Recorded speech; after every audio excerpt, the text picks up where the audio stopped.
దేవుని నుండి మన ప్రభు అయిన యేసుక్రీస్తు నుండి కృపయు సమాధానం మీ అందరికీ కలుగును గాక. ఆమేన్. దయచేసి అందరూ కూర్చున్నాము.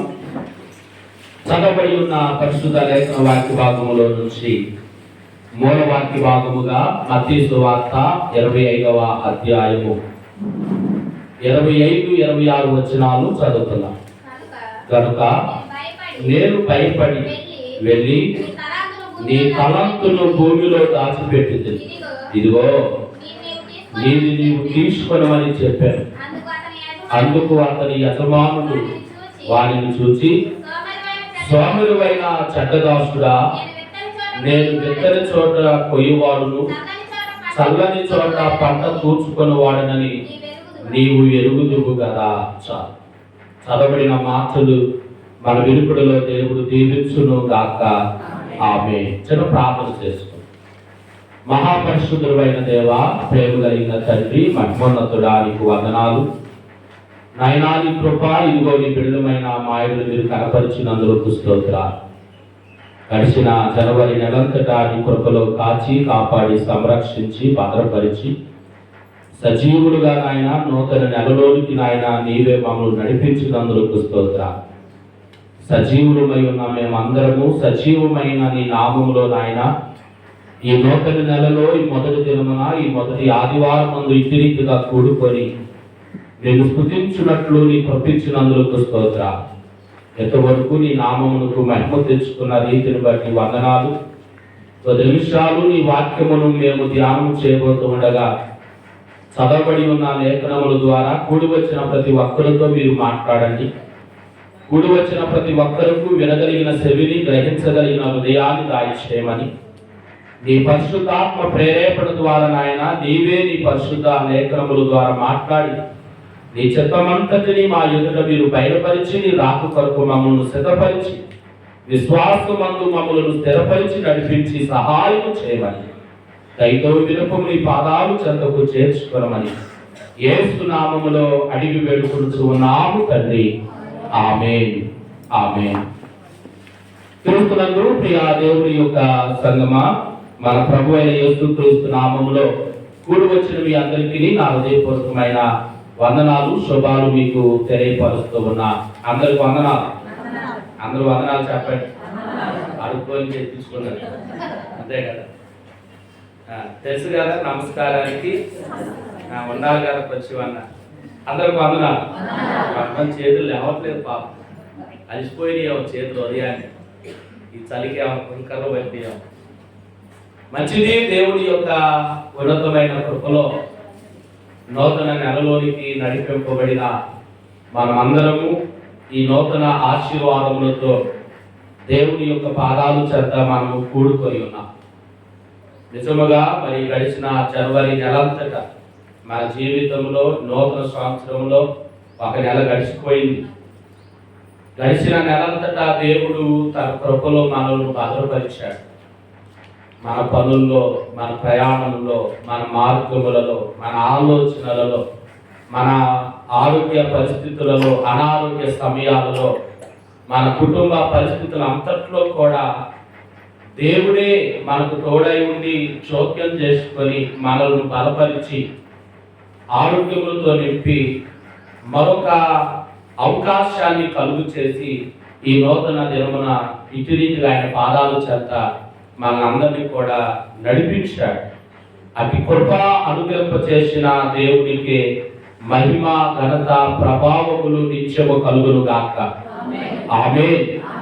మరి ఈ సమయమున చదవబడిన లేఖనాలను, ఈ యొక్క ఆదివారం యొక్క విశిష్టతని మనం అందరము కూడా జ్ఞాపకం చేసుకుందాం.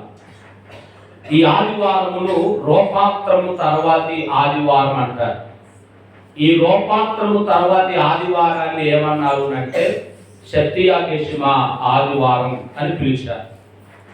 శక్తియా అంటే తెలుసు కదా, ఏంటి చెప్పండి. శక్తియాగేషిమ అంటే 70 దినాలు, 70 రోజులు.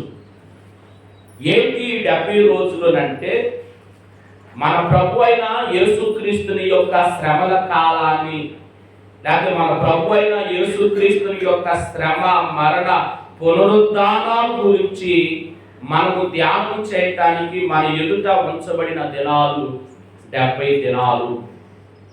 ఈ 70 దినాలు అనంతరము అంటే శక్తియాగేషిమ, సెక్సాగేషిమ, కింకువాగేషిమ అనంతరం మనమందరము లెంట్ కాలాన్ని మనము ఆచరించబోతున్నాం.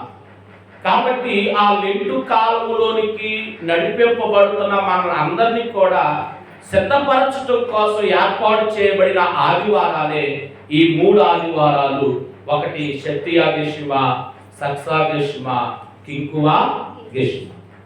శక్తియాగేషిమ అంటేనేమో 70 రోజులు అని అర్థం, సక్సాగేషిమ అంటేనేమో 60 రోజులు అని అర్థం, కింకువాగేషిమ అంటేనేమో 50 రోజులు అని అర్థం, లెంటు కాలం అంటేనేమో 40 రోజులు అని అర్థం.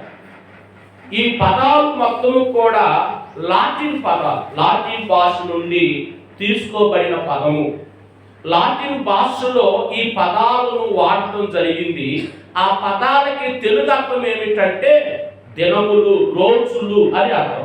శక్తియ అంటేనేమో 70, గెషిమ అంటేనేమో రోజులు, 70 రోజులు అని అర్థం. ఈ రోజున మనం అందరము శక్తియాగేషిమ ఆదివారంలోనికి ప్రవేశించాం. అంటే మన ప్రభు అయిన యేసుక్రీస్తుని యొక్క శ్రమ, మరణ, పునరుద్ధానాన్ని మనము ఆచరించడానికి మన ఎదుట ఉంచబడిన దినములు 70 దినాలు అని మనము గుర్తు చేసుకోవాలి. లెంటు కాలానికి ముందుగా వచ్చే 3వ ఆదివారాన్ని, లేకపోతే ఈ యొక్క రూపాంతరము తర్వాత వచ్చే ఆదివారాన్ని శక్తియాగేషిమ ఆదివారం అని మనం జ్ఞాపకం చేసుకోవాలి. కాబట్టి ప్రతి ఒక్క ఏట, ప్రతి ఒక్క సంవత్సరం మనము రూపాంతరము అనంతరం శక్తియాగేశమును ఆచరించడం జరుగుతూ ఉంటది.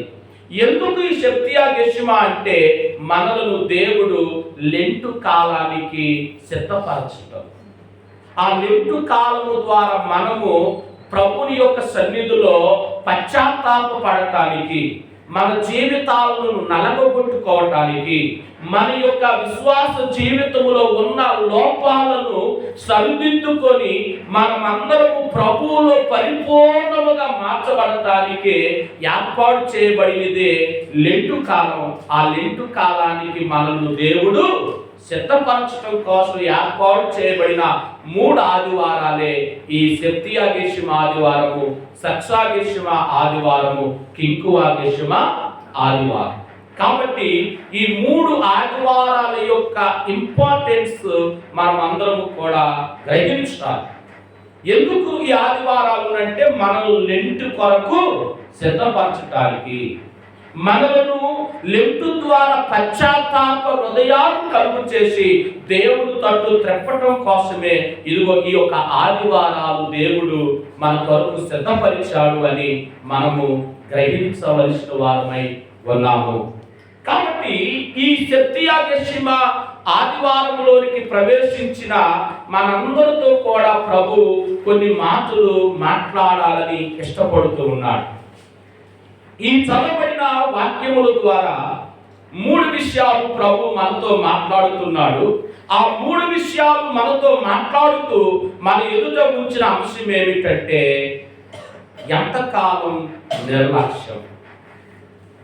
ఈరోజు ప్రభు మనతో మాట్లాడుతున్న మాట, ఎంతకాలం నిర్లక్ష్యం వహిస్తావు, ఎంతకాలం నిర్లక్ష్యం కలిగి ఉంటావు, ఎంతకాలము నిర్లక్ష్య ధోరణితో నీ జీవితాన్ని పాడు చేసుకుంటావు అనే అంశాల గురించి ఈ రోజున ప్రభు మనతో మాట్లాడుతూ ఉన్నాడు. మత్తయి సువార్తలో యజమానుడు 3 వ్యక్తులను పిలిచాడు.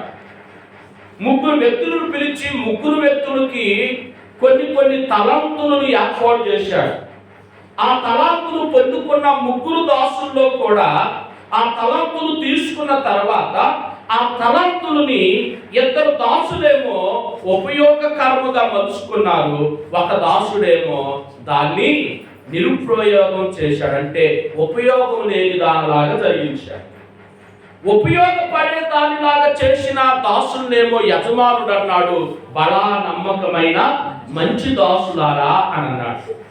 ఉపయోగం లేకుండా చేసిన తలంతు కలిగిన ఆ యొక్క దాసునేమో సోమరివైన చెడ్డదాసుడా అని మాట్లాడాడు.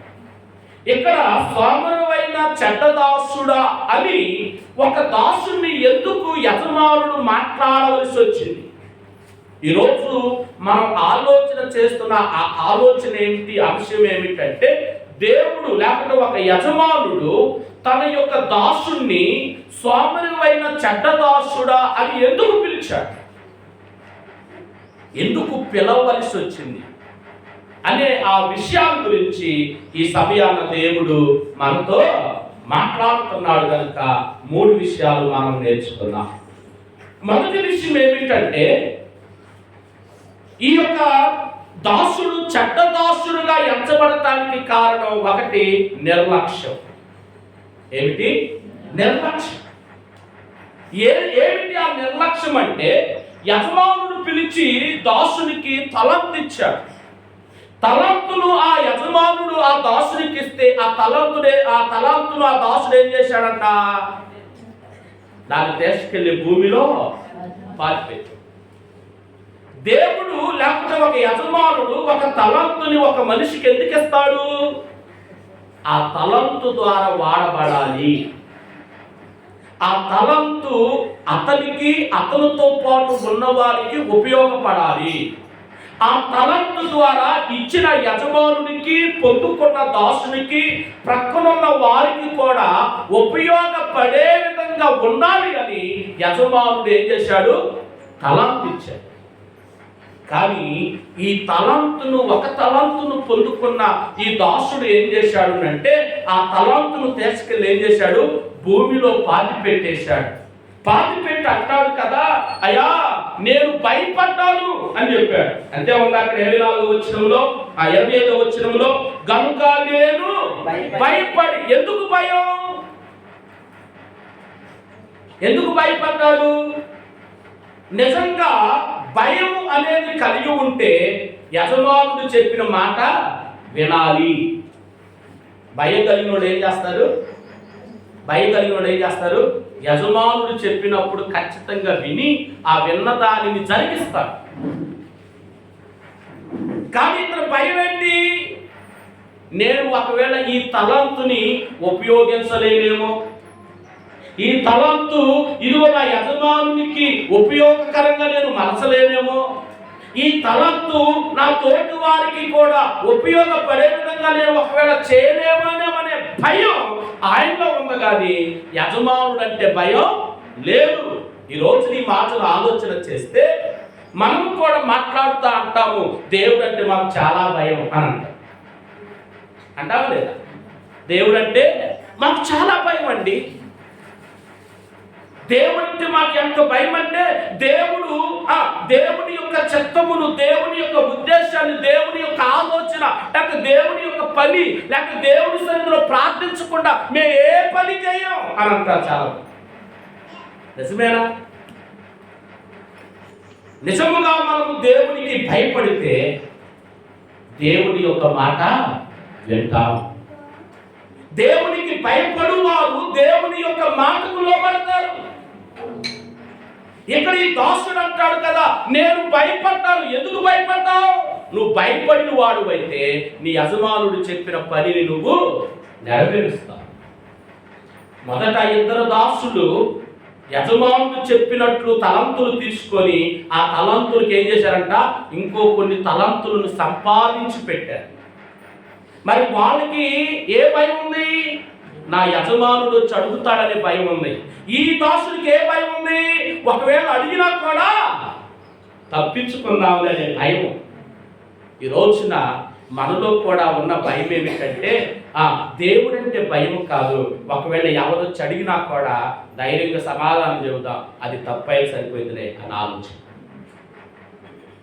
అందుకే ఈ రోజున ప్రభు అంటున్నాడు, నీవు దేవునికి భయపడటం నేర్చుకో, నీలో ఉంటున్న నిర్లక్ష్యాన్ని విడిచిపెట్టు, నీలో ఉంటున్న నిర్లక్ష్య స్వభావాన్ని విడిచిపెట్టి దేవునికి భయపడి, యజమానునికి భయపడి, యజమానుని యొక్క చిత్తాన్ని జరిగించడానికి పూనుకో. దేవుడు నిన్ను నమ్మకమైన దాసుడుగా ఇచ్చి దేవుని సన్నిధిలో నమ్మకంగా ఉండు వారికి దీవెనలు మెండుగా కలుగు చేస్తాడు. ఇక్కడ 2 దాసులు నమ్మకంగా ఉన్నారు యజమానుడి దగ్గర. ఇక్కడ చదువుదాము మత్తయి సువార్త 25వ అధ్యాయము చూడండి 18వ వచనం. అయితే ఒక తలంతు తీసుకొని వాడు వెళ్ళి భూమి త్రవ్వి తన యజమాని సొమ్ము దాచిపెట్టెను. బహుకాలమైన తర్వాత ఆ దాసుడు యజమానుడు వచ్చి వారి యొక్క ఏం చేశాడంట? లెక్క చూచుకొనెను.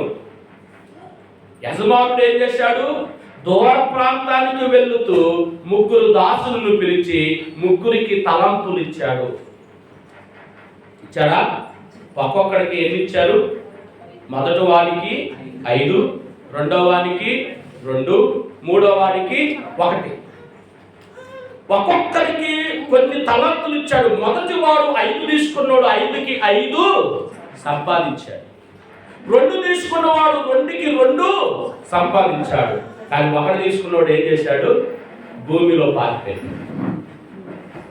ఈ రోజున దేవుని సన్నిధిలోనికి నడిపింపబడిన మనము కూడా ఇటువంటి నిరీక్షణ ధోరణి ఉంది.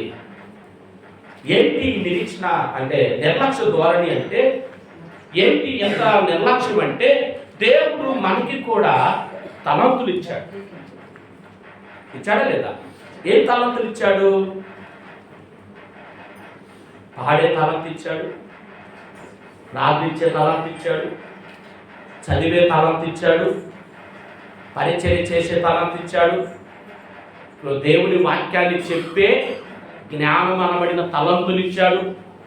నలుగురికి దేవుని సువార్తను ప్రకటించగలిగినంత సామర్థ్యం అనబడిన తలంతు కూడా దేవుడు మనకి ఇచ్చాడా లేదా? ఇచ్చాడు. మరి దేవుడు మనకి ఇన్ని తలంతులు ఇస్తే మరి దేవుడు ఇచ్చిన తలంతులను మనము యజమానుల కోసం వాడుతున్నామా? పాడేవాళ్ళు ఎంతమంది ఉన్నారు చెప్పండి? పాటలు పాడేవాళ్ళు చాలా మంది ఉన్నారు. కానీ నీకు ఇచ్చిన తలంతు వాడుతున్నావా? నీకు ఇవ్వబడిన తలంతు ఉపయోగకరంగా ఉందా?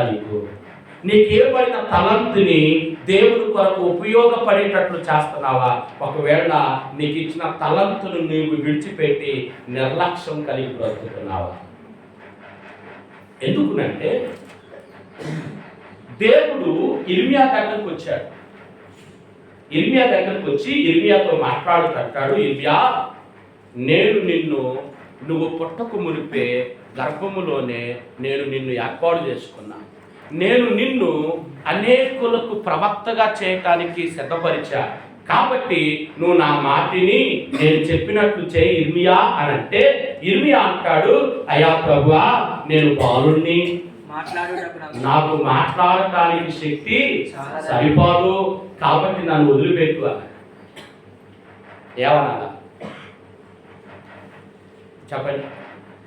దేవుడు ఆయన ఉదయాన్నే లేచి తన స్వరాన్ని వినిపిస్తూ ఆయన మనలందరినీ కూడా ఆయన సన్నిధిలోనికి ఆహ్వానిస్తూ, ప్రయాసపడి భారం మోస్తున్న సమస్త జనులారా నా యొద్దకు రండి, నేను మీకు విశ్రాంతిని కలుగు చేస్తాను.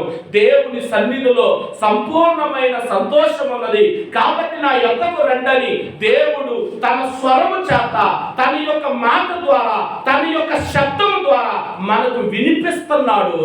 కానీ దేవుని సన్నిధికి సమయానికి రావటానికి నిర్లక్ష్యం.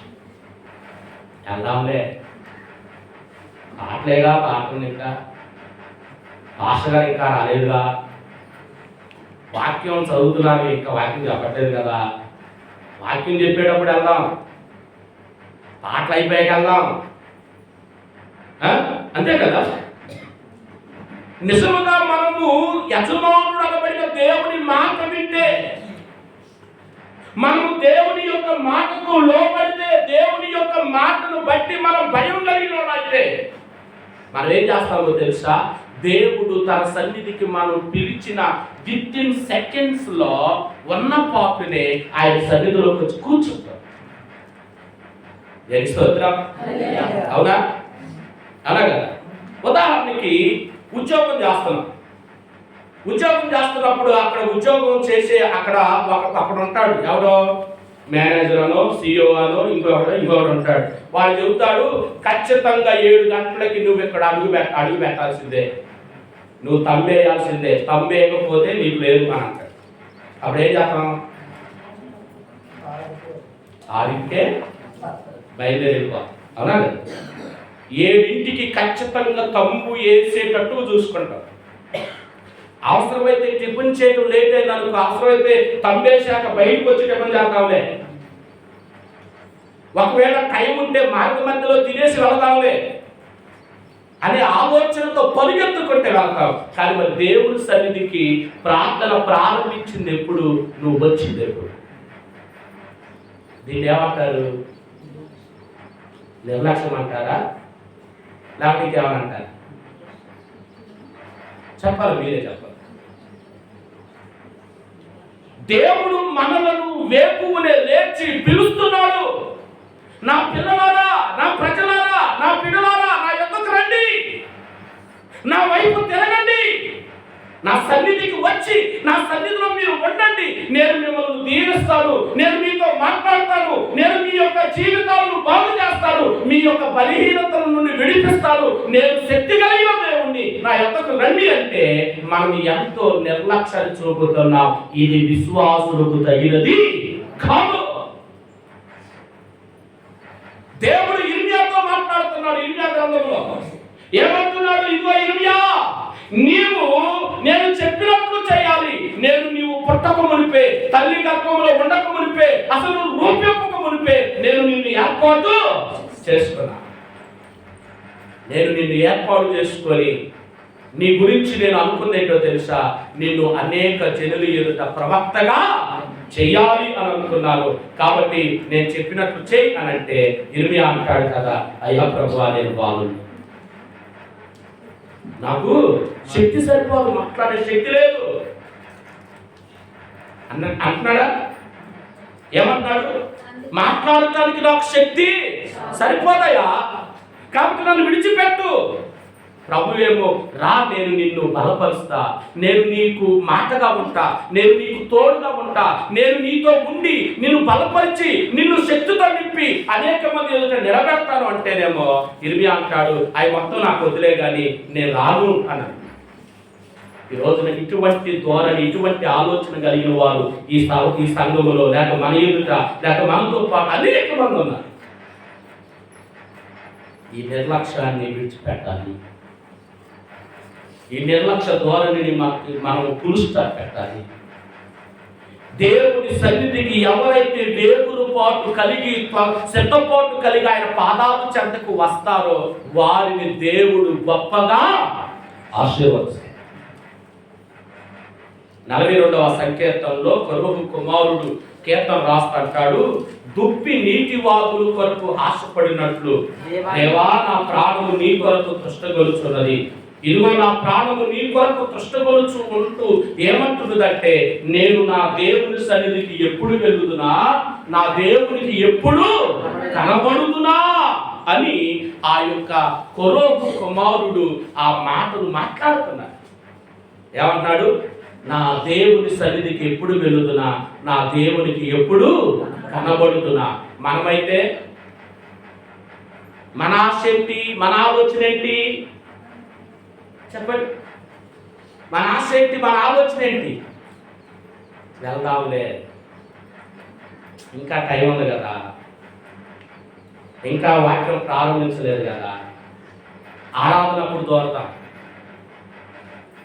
ఆరాధనప్పుడు దూరతాం. ఎందుకు? అప్పుడు పాస్టర్ గారు చూడరాడు, తిరుగుంటాడు కాబట్టి మనం గుంట దగ్గర నక్కలాగా వెళ్ళి ఆ మందలో కలిసిపోదాం అని అనుకుంటాం. అనుకుంటారా లేదా? అనుకోని ఉండోళ్ళు లేరా? ఉన్నారా లేదా? చాలా మంది వాళ్ళు దేవుని యొక్క సమయాన్ని వినియోగించుకో, దేవుని సమయాన్ని సద్వినియోగపరచుకో. మనము దేవుడిచ్చిన సమయాన్ని, దేవుడిచ్చిన పిలుపును, దేవుడిచ్చిన ఈ యొక్క అవకాశాన్ని మనం వినియోగించుకోకపోతే మన జీవితం వ్యర్థం. ఇర్మియాతో ప్రభు మాట్లాడుతున్నాడు, కాబట్టి నువ్వు రా అంటే నేను రాలేను అన్నాడు. దానికి అంటాడు దేవుడు, ఏమంటాడు? యెహోవా నాకు ఇలాగ సెలవిచ్చాడు, నేను బాలుడిని అని నువ్వు అనవద్దు, నేను నిన్ను పంపువారి వద్దకు నువ్వు పావలేను. నేను నీకు ఆజ్ఞాపించిన సంగతులన్నీ వాళ్ళకు చెప్పవలెను, వారికి నువ్వు భయపడొద్దు, నేను నిన్ను విడిపించటానికి నీకు తోడై ఉన్నాను. ఏమన్నాడు? నువ్వు భయపడొద్దు, నేను నిన్ను విడిపించటానికి ఏమై ఉన్నాడు? తోడై ఉన్నాడు. నీవు దేవుడు చెప్పినప్పుడు, దేవుడిచ్చిన సమయాన్ని సద్వినియోగపరచుకుని ఆయన సన్నిధికి నువ్వు రాలేకపోతే నీవు ఎలా విడిపింపబడతావు? నీ బలహీనత ఎలా విడిపింపబడుతుంది? నీ సమస్య ఎలా పోతుంది? నీ రోగం ఎలా కుదిరింది? నీ యొక్క పరిస్థితులు ఎలా మార్చబడతాయి? దేవుడు నిన్ను పిలిచినప్పుడు, ఆయన యొద్దకు రావడం చేత కానప్పుడు నీలో కలిగి ఉన్న బలహీనతను నువ్వు ఎలా పోగొట్టుకోగలవు? అర్థమవుతున్నా? దేవుడు నిన్ను పిలిచినప్పుడు ఆయన సన్నిధిలో ఉండటం నేర్చుకో. ఆయన నీతో ముచ్చరించడానికి నిన్ను ఆహ్వానించినప్పుడు ఆయనతో కూడా కలిసి సహవాసం చేయడానికి వేగపడు, సిద్ధపడు, ఆసక్తి చూపు. నిర్లక్ష్యం చేయొద్దు. నిర్లక్ష్య ధోరణి నీ జీవితము పాడు చేస్తుంది. ఒకరోజు నా దేవుడు సొదొమ గొమొర గురించి లోతుతో మాట్లాడి, ఇదిగో ఇక్కడ నుంచి నువ్వు వెళ్ళిపోవాలి, నీ కుటుంబాన్ని తీసుకుని వెళ్ళాలి బయటికి, లేకపోతే నీ కుటుంబం కూడా నాశనం అయిపోయింది అంటే వెంటనే లోతు తన కుటుంబాన్ని వెంట పెట్టుకుని వెళ్తూ ఉంటే దేవుడు పిలిచాడు, వెనకకు తిరగొద్దు లోతు అన్నాడా? అంటే ఏం చేశాడు? లోతు తన పిల్లలతో వెళుతూ ఉంటే లోతు యొక్క భార్య వెనకకి చూసి చిన్న నిర్లక్ష్యమే ఏమైపోయింది, ఒప్పుస్తా. చిన్న నిర్లక్ష్యం, చిన్న పనే, చిన్న మాటే జీవితాలు పాడు. అగ్గిపుల్ల చిన్నదే అడవిని కాల్చేసింది, నాలుక చిన్నదే కాపురాలు కోరుకుంది. అవునా కదా? అగ్గిపుల్ల చిన్నదే ఎంత అడవిని కాల్చేస్తుందో, నాలుగు కూడా చిన్నదే ఎంతమందిని హింస పెట్టిద్దో, లేక బాధ పెట్టిద్దో, లేక సమయం కూడా దేవుడు మనకి ఇచ్చిన సమయం కూడా చిన్నదే. ఈ సమయాన్ని వినియోగించుకోకపోతే మన జీవితం ఎంత పాడైపోతుందో ఒకసారి ఆలోచించి. దేవుడు అన్నాడు, నీ ఆయుష్ కాలము 70 సంవత్సరాలు లేకపోతే 80 సంవత్సరాలు, అదైనను ఆయాసము ఒక్కమే అన్నాడు. ఉదాహరణకి ఇప్పుడు మన ఆయుష్ 70 సంవత్సరాలు అనుకుంటే, ఈ 70 సంవత్సరాల ఆయుష్లో ఇప్పుడు మనకి ఎంత ఆయుష్ ఉంది?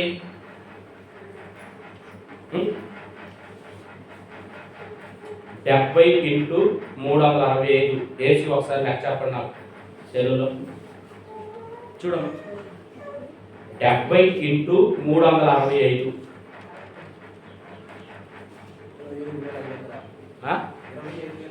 25,750 27,550 దినాలు. 70 సంవత్సరాలంటే 27,550 రోజులు.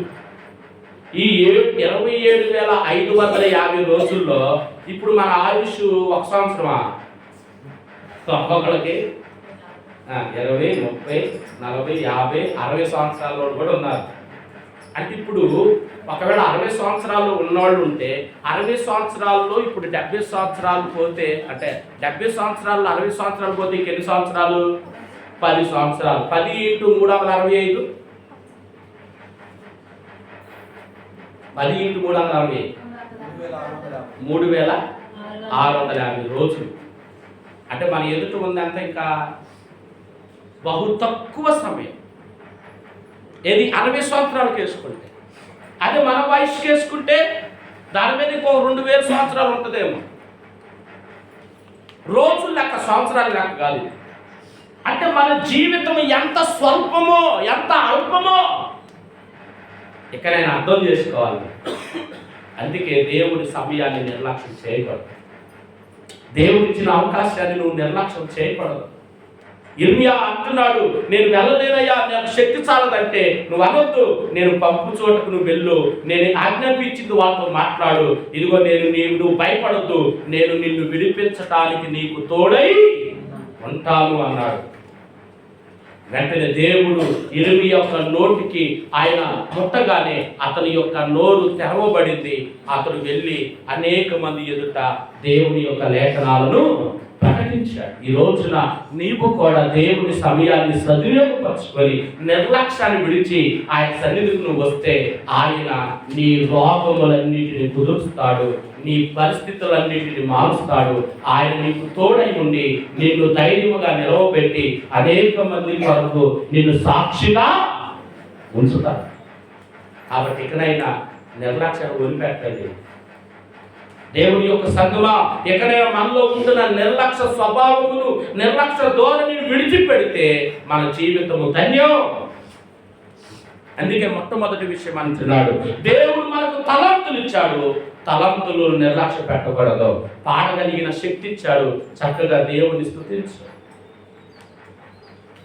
పక్కన ఏమనుకుంటున్నారు? వద్దు, నువ్వు దేవుని కొరకు ఎంతవరకు వాడబడుతున్నావు, దేవుని కొరకు ఎంతవరకు నీవు పాడగలుగుతున్నావు, నువ్వు దేవుని సన్నిధిలో ఎంతవరకు ప్రార్థించగలుగుతున్నావు, నువ్వు దేవుని సన్నిధిలో ఎంతవరకు వాక్యము చదవగలుగుతున్నావు, నువ్వు దేవుని సన్నిధిలో ఎంతవరకు పరిచర్య చేయగలుగుతున్నావు.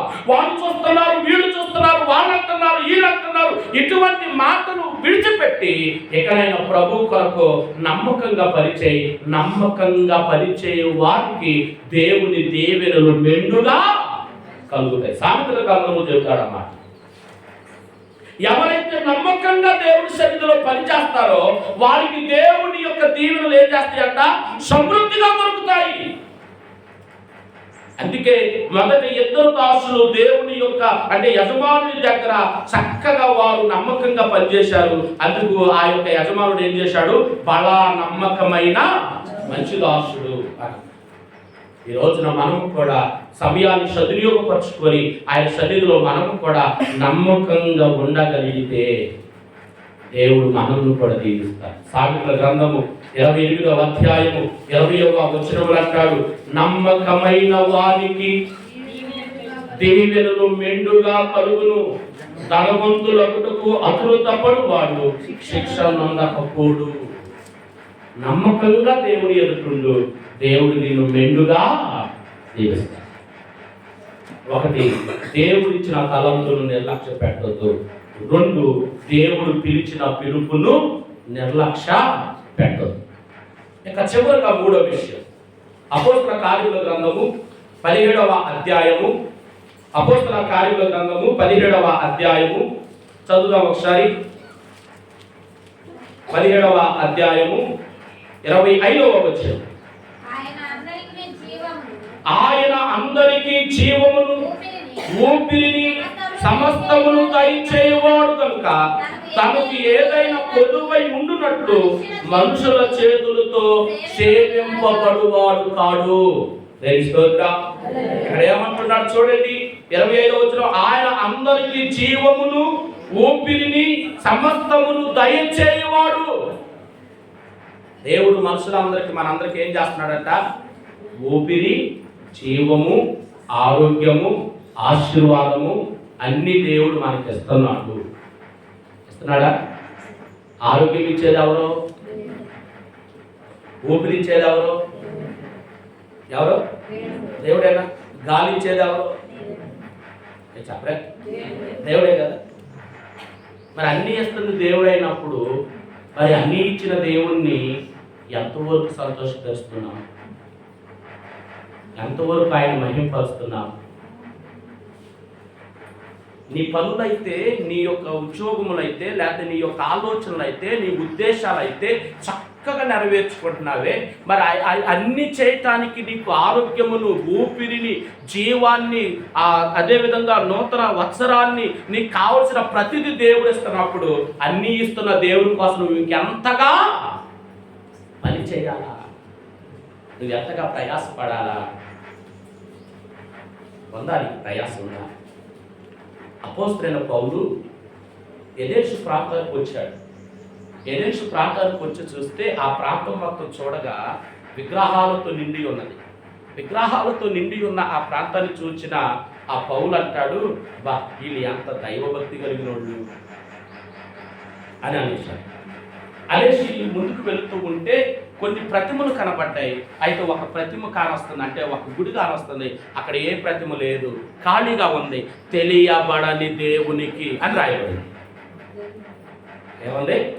తెలియబడని దేవునికి అని రాయబడింది. అబ్బా అవకాశం వచ్చింది అనుకున్నాడు పౌలు. అంతే. చూడండి ఎంత చక్కగా అక్కడ రాయబడి ఉన్నదో. ఆయన ఆ ఎదెన్సు ప్రాంతానికి వెళ్ళి ఆ ప్రాంతం అంతటిని పరీక్షించి చూస్తూ ఉన్నప్పుడు తెలియబడని దేవునికి అని ఒక గుడి, లేకపోతే ఒక చిన్న గుడి లాంటిది కనబడితే వెంటనే ప్రభు ఆ చిన్న సమయాన్ని సద్వినియోగపరుచుకొని ఏమాత్రం కూడా నిర్లక్ష్యం వహించక యేసు క్రీస్తుల గురించి సువార్త ప్రకటించాడు. అయ్యో నాకెందుకులే, అందరూ హిందువులు, అందరూ ఇక్కడ ఆ విగ్రహారాధన చేసేవాళ్ళు, వీళ్ళ దగ్గరికి వెళ్ళి సువార్త జీవితం పడతారేమో, తిడతారేమో, చంపుతారేమో అనే భయము, ఆ నిర్లక్ష్యం ఎవరిలో లేదు? పౌలులో లేదు. పౌలులో లేకుండా ఆయన వెంటనే వచ్చిన అవకాశాన్ని సద్వినియోగపరుచుకొని ఆ సమయంలో ఏం చేశాడు? క్రీస్తుని గురించి ప్రకటన చేశాడు. అందుకంటాడు, ఒకటి తలంపులు నిర్లక్ష్యం చేయొద్దు, 2 పిలుపును నిర్లక్ష్యం చేయొద్దు, 3 దేవుడిచ్చిన అవకాశాలను ఏం చేయవద్దు? నిర్లక్ష్యం చేయొద్దు. దేవుడు పౌలుకి అవకాశం ఇచ్చాడు ఎదెన్సు ప్రాంతానికి సువార్త ప్రకటించడానికి. ఆయన సువార్త ప్రకటిస్తూ ఉంటే అనేక మంది విన్నారు. విన్నోళ్ళందరూ నమ్మారా? నమ్మలా. కానీ అక్కడ నమ్మింది కొంతమందే. చివరి 34 వచనం అంటాడు ఏమాట, అయితే కొందరు మనుషులు అతని హత్తుకొని విశ్వసించిరి. వారిలో అరియోపగతీయుడైన దియోనసియు దమలి అను ఒక స్త్రీయు వీరితో కూడా మరికొందరు ఉండేది. అంటే మొత్తం ఎంతమంది? ఒక 5 అనుకుందాం. ఇద్దరు వ్యక్తులు మరి కొంతమంది అన్నారు. మొత్తం ఒక 5 అనుకుందాం. యేసుక్రీస్తు సువార్త పౌలు ప్రకటిస్తే ఆయన ప్రకటించిన మాటలను విశ్వసించిన వాళ్ళు ఎంతమంది ఉన్నారు? 5 ఉన్నారు. అక్కడ 100 ఎంతమంది? అనేక మంది ఉన్నారు. అనేక మందిలో ఎంతమంది? 5 విశ్వసించారు. మరి 5 విశ్వసించినప్పుడు ఒక ఆత్మ రక్షింపబడటం దేవుడికి సంతోషమే కదా, అవునా కదా? 100 గొర్రెలు ఉంటే 100 గొర్రెల్లో ఒక గొర్రె తప్పిపోతే 99 గొర్రెలను విడిచిపెట్టి తప్పిపోయిన గొర్రెను వెతుకు తీసుకొని రావడానికి వెళ్ళాడు దేవుడు.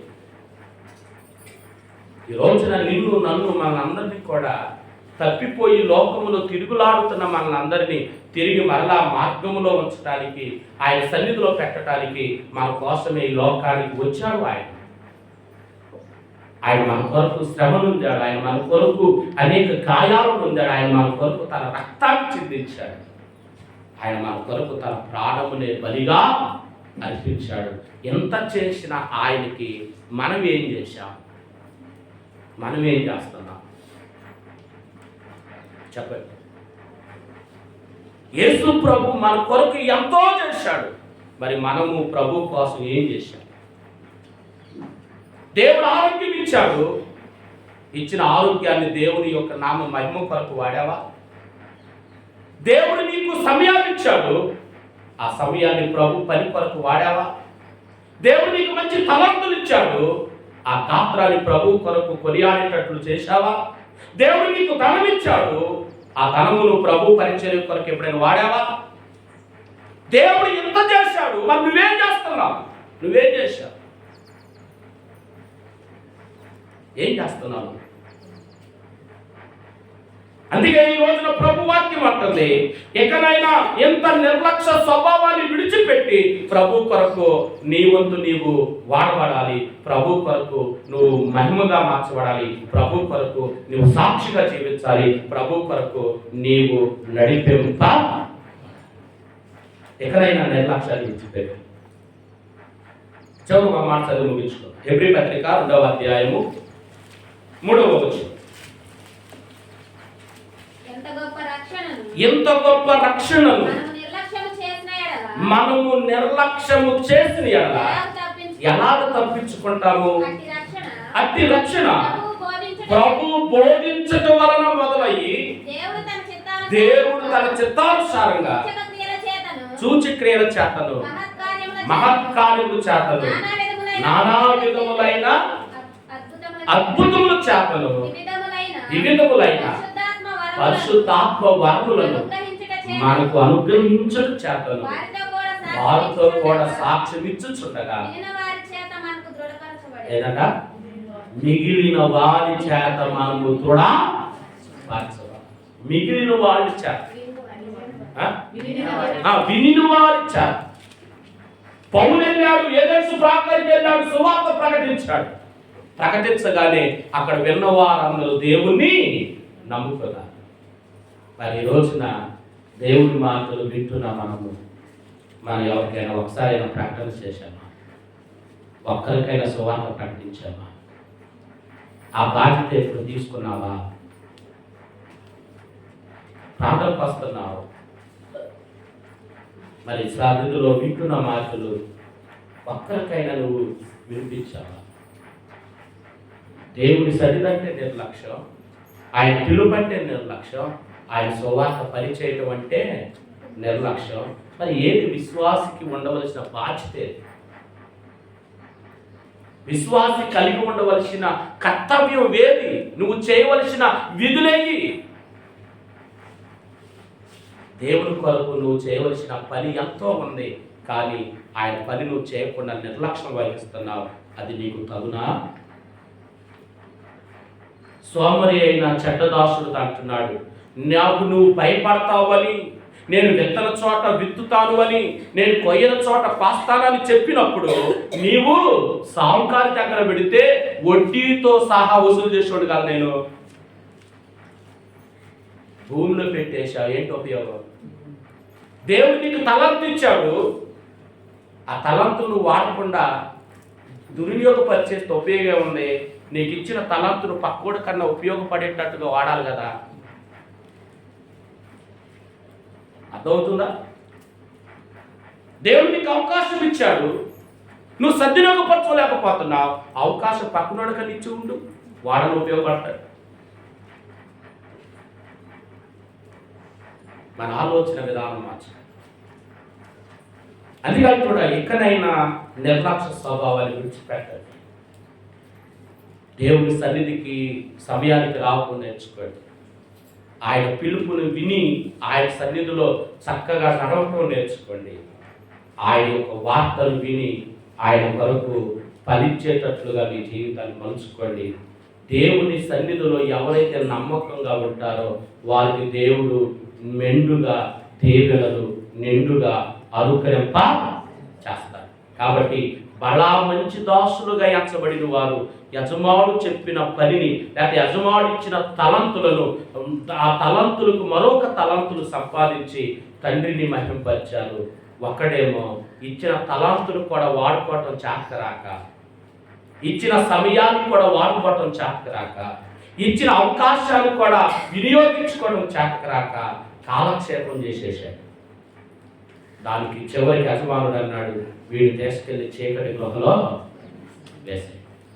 చివరికి మనము కూడా దేవుడిచ్చిన సమయాన్ని వినియోగించుకోకపోతే, దేవుడిచ్చిన అవకాశాన్ని సద్వినియోగపరచుకోకపోతే, దేవుడు మన ఎదురు ఉంచిన రక్షణ మనం నిర్లక్ష్యం చేస్తే మనము కూడా ఏమాత్రం తప్పించుకొన లేము. దేవుని యొక్క శిక్ష మనకు వస్తుంది. కేర్ఫుల్గా ఉందాం.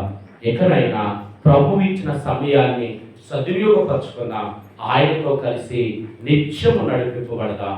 ఆయన నామములకు మహిమకరముగా మనమందరము కూడా మార్చబడుదుము గాక. ఆమేన్.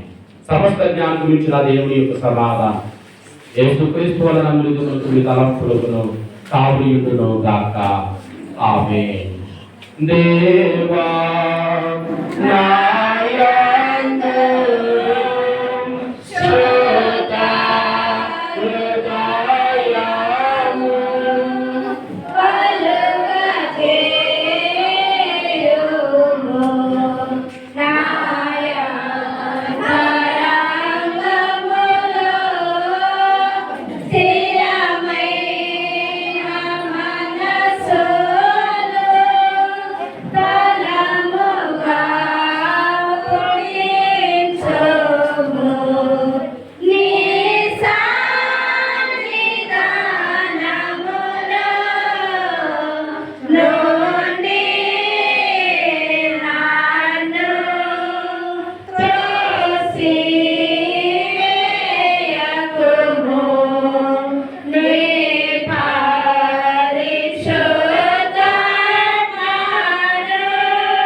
See